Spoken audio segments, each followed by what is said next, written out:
I don't really know if I'm doing this right. I'm not supposed to be the camera guy. Louis,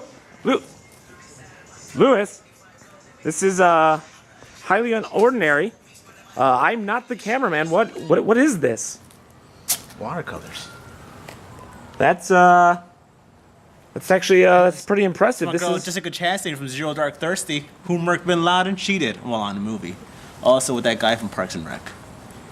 yeah, that's it's a lot of good work there. I'm actually a little bit taken back, a little surprised. I guess when you're on this side of the camera, you see people for who they really are, and that's got a lot of elements to you, like a layer cake.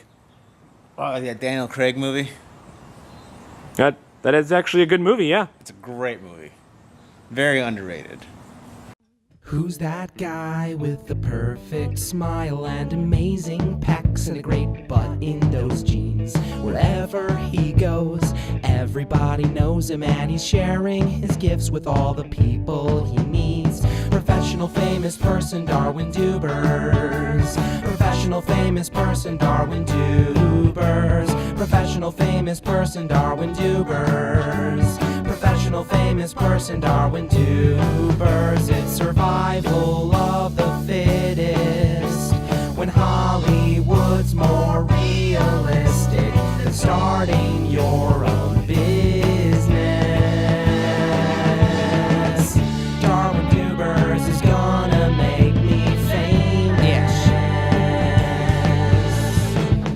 Darwin Doobers is gonna make me famous. Darwin Doobers is gonna make me famous, famous, famous, famous now.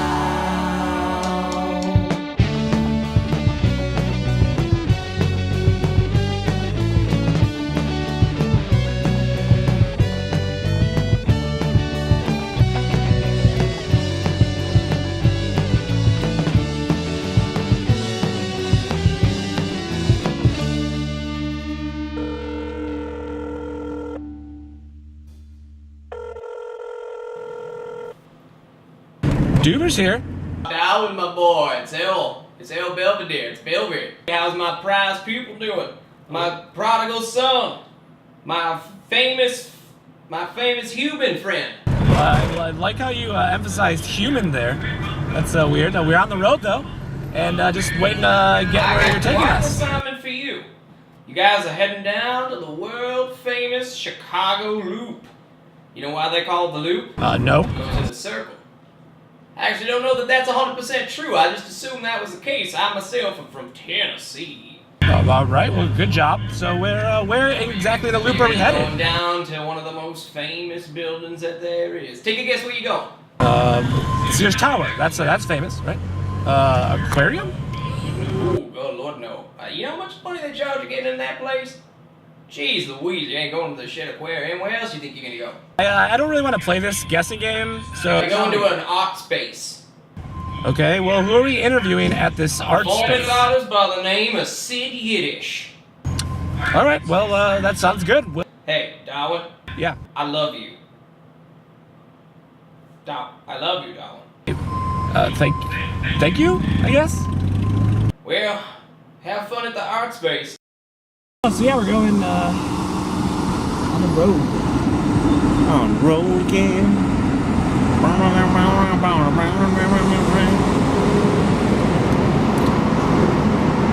That's all I know. I'm not white enough to know the rest of that song. Oh, nobody is. I feel like even I'm not white enough to know the words of that song. I think for once you're right. I think you get a hood pass on this. I get a hood pass? Yeah, But, I get a hood pass. But what is it? I don't. It's I don't want to get racially tense in this episode, but I don't really understand which culture you're adopting, being a part of. Was I not born in America? Well, yeah. Well, obviously you're American. I'm not saying you're not. But just like the other day, like you use that. What's that word you love to use so much? Ratchet. Basic. Yeah, Ratchet. Ratchet and Clank. You ever play that video game? That was a good. No, I don't fuck with games. You don't fuck with. Yeah, okay. I just don't feel like if I say the word ratchet, I don't feel like it fits. It doesn't. You just existence. So yeah. I don't think you're allowed to say that. That's our word, man. What are you? What do you mean our word? What are you? You should know better than to ask that kind of shit. I'm not asking that. Well, you're my cameraman and my confidant. I feel like I think we're beyond racial borders.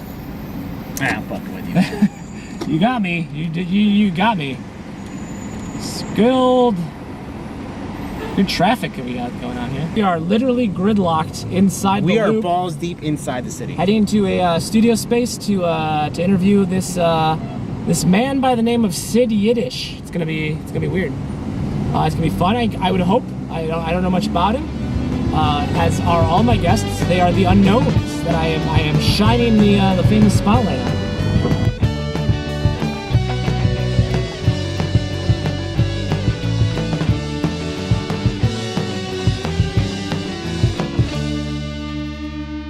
We're here in a studio space of some sort, out in the loop. I don't really know what's going on. Hey there. Hey. Just talking to artists today. We're gonna hopefully meet up with Sid Yiddish. I think he's around here somewhere. I don't know, Lewis. I'm a little worried. I'm a little worried too, man. At least Do you hear that? I hear it. I feel like we're being summoned. It's a little. You know, I'm not Okay, gonna argue with you on this one. That's a thing. I believe. Sid? Yeah, hey, All right. Darwin. Sid Yiddish, Darwin Doobers. Darwin Good Doobers, to nice to meet meet you. Meet the man behind the mask, though he's wearing the mask. So welcome it's to kind of, welcome to my madness. Why don't you guys come right in? I guess let's go in. Oh, that's what we're here for.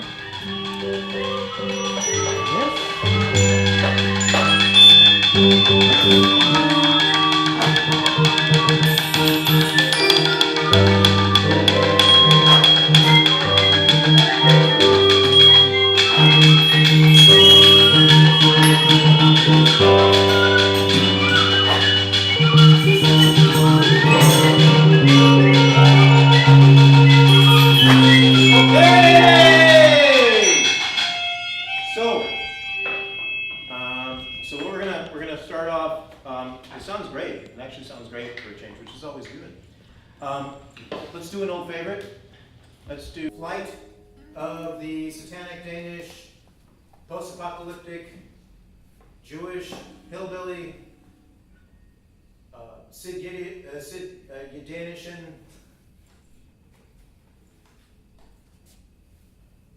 Drunkard, New Yorkian, sexist, squirrel. That's a sophisticated squirrel. Well, hello there, Mr. Squirrel.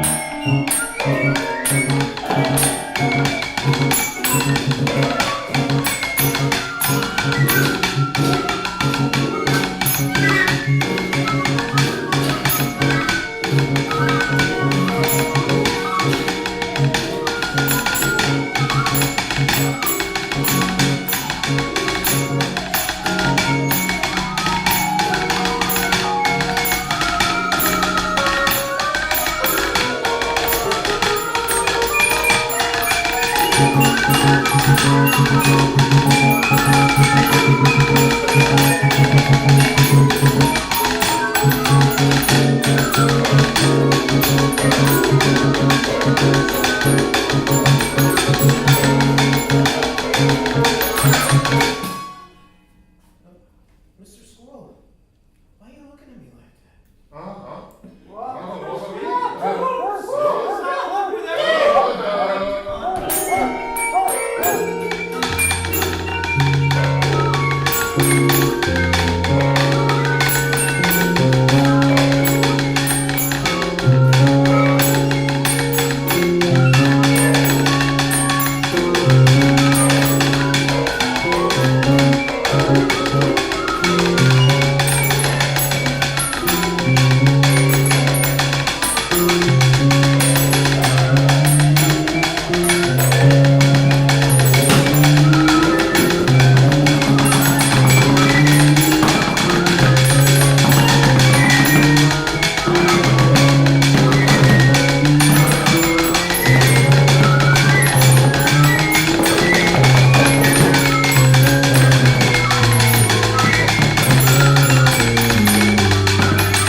squirrel? Why? Why?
Well, you know, only gives me one more choice left.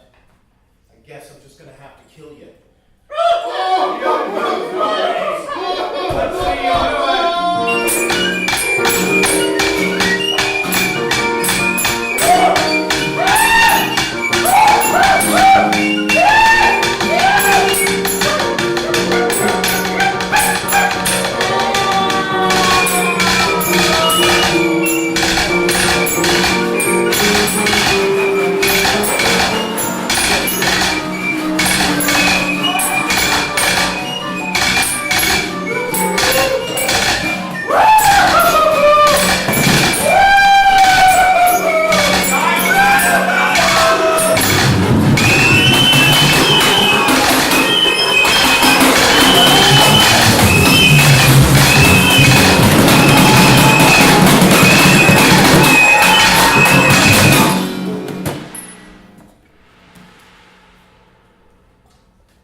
Is it dead? Yeah, You killed the squirrel. we killed it. Excellent. Well, ladies and gentlemen, out there in the internet universe, we'll be sitting down with Sid Yiddish and his candy store henchman in just a minute, right when we get back from these commercial breaks. So, Luis, let's digest, reset, and bring it back and ask the burning questions everyone wants to know about Sid Yiddish and his candy store henchman. It's the Action Kids. What in the world are they up to now? Let's get right down to business. Business? What business? Fun business! The Fun Pack Carry-All Action Playset by Marx. Look, this opens up the wild action world of Fort Apache. With Indians, cavalrymen, shell-shooting cannons. And here are the fighting knights, with a real drawbridge, knights, Vikings, and rock-throwing catapults. Here's the boot camp, with tank, jeep, bullet-shooting machine guns, and 80 soldiers. Or land a helicopter at Cape Kennedy. Fire the rockets, back the space missile into the launching pad, and start the countdown. It's off into space. Zoom! Get Fort Apache. Get the Fighting Knights. Get the boot camp. Get Cape Kennedy. Get all four. And carry your own world of action wherever you go. The Rugged Steel Carry-All Action Playsets by Marx. Action. Really, you don't have to yell action, Luis. It's all right. You weren't listening to me. Oh no, I understand how interviews work. I've only been doing this forever. Doesn't seem like it. Luis, what do we talk about? Interrupting my interviews, or even before I even started? Now that's a new low even for you. Constructive criticism. Let's just get to the chase. Let's cut to the heart of the matter. I am sitting here with the conductor himself, Sid Yiddish, And Sid, we have to ask right off the get-go after watching that mystical performance, we have to ask the burning question, what, pray tell, is your favorite food? Corned beef. That's what I thought. You look like a corned beef guy. You like a lot of the different the deli sandwiches. You like going to the deli meal. Corned beef. Lewis, you're the cameraman, not the talent. So how did this ensemble, as they call it in some circles, begin? How did it form? Well, it was born about almost 4 years ago. It was a project called the D, I think it was the D minor project, and I just put a band together because they said I could do whatever I wanted. So I've been in other improvising groups like Chicago Scratch Orchestra, and I played with the Scratch Orchestra for about 6, 7, 8 months maybe, and then I started my own. So that's kind of where it's gone. And the thing is, what's really important here is about all the players here. You're not going to get them like, say, at the next show we do. It won't be all the same guys. So it's an ever rotating sort of group, if you could call it a band. I guess I call us an orchestra or a unit, but we it just to keep it fresh and keep it lively. It's really important just new people come in all the time. Like 13. 13's our newest member. So this is so your name is 13. Yeah. Excellent. And in relation to the Ocean family, the Ocean 13 family. Is that a good joke, Lewis? I don't even know anymore. How did you meet him? Experimental garage sale. An experimental garage sale. Yeah. We'll talk about the experimental garage sale a little bit. That seems really interesting to me. But you have a rotating unit, but they all learn your hand gestures. Yeah, they all learn the method, and that's a little insane to me. I can't imagine. I mean, that's discipline. If there ever was any. I think 13 just learned the actual full one today. Is that right? Yeah. He learned it. 60 plus. In a day. In it just today. Just today. Like right before we walked in that door. Before he walked in the door. He looked at a list of things that you're going to do. Right. And just knew what to play. Oh, absolutely. Is it a family secret, or can I sneak a peek at the other things? You can, but I can show them to you. That'd be actually great. You ready? Take it away. All right. High E. High E. High E. Not. No, high E. Sing into your instrument. Sing into. Show me somebody. That was quite literal. This one. It's fly away, right? Fly away. It's flapping like a bird. So strings and woodwinds only. This one is thumb and pinky, and just make a strange thing with your voice, like this. That was very crazy from the man with the orange hair and the green pants. He's the one with the most potential. He's a very slender old Blanca from Street Fighter. All my nerds and hipsters out there. not off. That is very accurate. For once, I am very accurate. Thank you, Lewis. What's one that you want all of them to get in? Well, dial. So we have dial. Dial, What's the gesture? Yeah. No, I just yell out dial. Well, you want to know the origin of this one? Actually, was Yeaton Meaton and myself. We worked. Wait, I'm sorry. Say that again. Yeaton Meaton. Eaton Meaton Flegel. No, Yeaton Meaton Fiegel. Meaton Flegel. Deagle. Right. Yeah. Right. Do you all go by names? Obviously, he had Eagle, Flegel, Deagle. Charred remains. Charred remains, hence the burned out flag. We go down the room. We got over here this fella. Dr. Nothing. Dr. Nothing. All right. Chad Chambers. Chad Chambers. Is that ironic because everyone else has such bizarre names and you're just like, I'll be Chad Chambers? It's a character I've played. Yeah. Is it a retired porn star, Chad Chambers? Is that, I get that a lot. Is that retired or lawyer, attorney at law? I would love you to represent me in that outfit because your name sounds professional. Your outfit says backyard wrestler. The Reverend Magpie. The Reverends are always playing the keyboards. I feel like Reverends and keyboards are just like peanut butter and jelly, you know? Excellent. And this is Dennis the Menace. Dennis the Menace. And did you really love the comic strip, or are you literally a menace?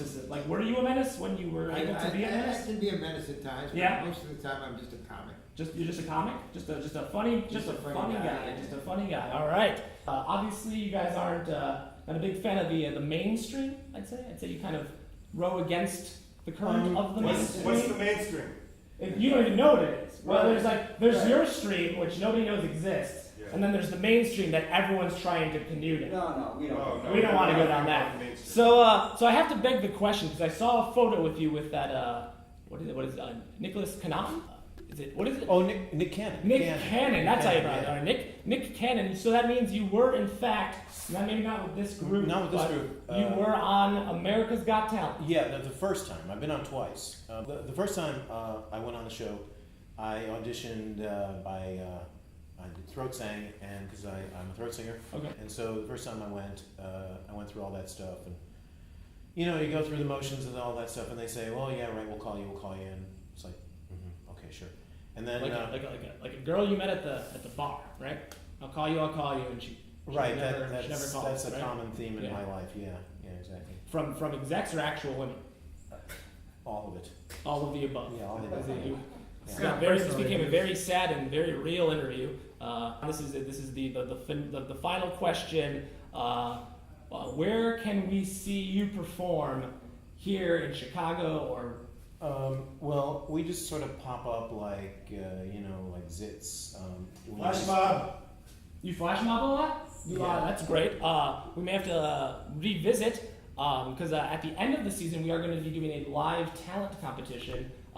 Which, if you think Sid Yiddish and his candy store henchmen should compete for the grand prize, absolutely. Of course we should. But if you, the viewer, think they should, remember to tweet at FAMEish_show #Sid Yiddish.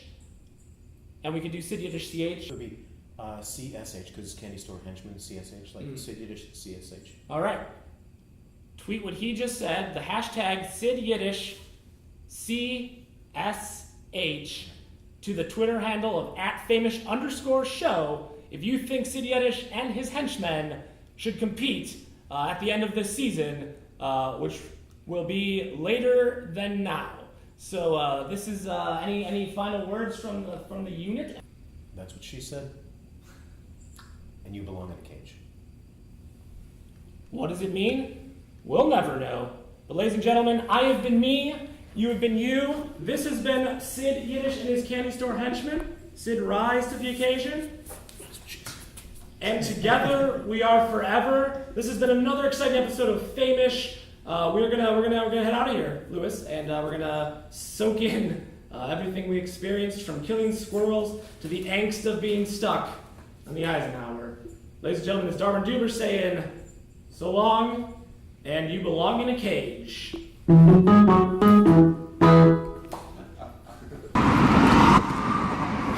Man, Sid Yiddish and the Candy Store Henchmen. That was actually a real fun episode. I'm not gonna lie. It was. You were jamming out. You were having a blast. I felt good. I got my groove on in there. It was a unconventional groove on session in the studio space in the heart of the Loop. It was actually a job well done, I'd say. A good Job very well done. Heading back out on the road though. Just I've noticed on our travels together, you spent a lot of time checking out the ladies. This is true. But never checking out a work with the ladies. If you get my drift, I just gotta. This is also true. And I just wanted you to know if you're having troubles, if there's ever anything you wanna talk about. I won't listen for much longer because it's probably a sob story and I've probably heard it a million times. But I will say this: I know how hard it can be. A young fella in the city, trying to make his way, trying to find love. It can be difficult. Not for me, obviously, but for more less famous people like yourself, Luis. And I just want you to know that the next time you go out, if you need to. Oh, you gonna wingman me, bro? I will not wingman you, but I will let you name drop me to impress the ladies. How about that? What the hell is that gonna do for me? Well, I'm professional famous person, Darwin Doobers. What will it not to do for you? Yeah, so I looked into it, dude. Nobody knows who the hell you are. What the problem is, Luis, is that everybody knows me, but there's this jaded, jealous sense of self-worth from the rest of them. that they just can't recognize. I wonder how they came to be that way. It's a good question. It's what I've been asking myself from day one. I've been playing it. Well, no, I arrived in Chicago and they just can't. They can't come to grips with the fact that I'm better than the best. That I am. It's that kind of shit right there. What are you saying? That cocky, I'm the best attitude when you really haven't done shit. I think Sid Yiddish and his candy store henchmen will think otherwise after this show airs, and even we impressed them. That's it. Remember Steve, the Italian actor from last episode? He's gonna be he's probably gonna get in every De Niro flick now when De Niro dies. He's gonna get all of the De Niro roles because of me, and even Kelly. She So we gotta kill De Niro first. Did I jump to conclusions there? I'm sorry. I do that sometimes. You got real serious though. We are not going to kill Robert De Niro. So if he happens to die, it's not us. We're liable for that now, Lewis. It's on camera. No one's gonna kill Robert De Niro. Lewis, promise me you're not going to kill Robert De Niro. Promise that I will not cause his death directly or indirectly.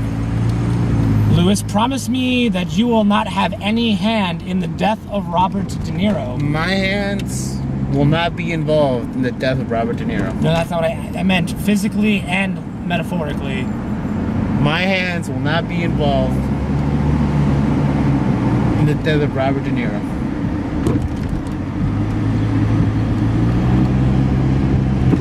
Lewis. Yeah? Seriously, don't kill Robert De Niro.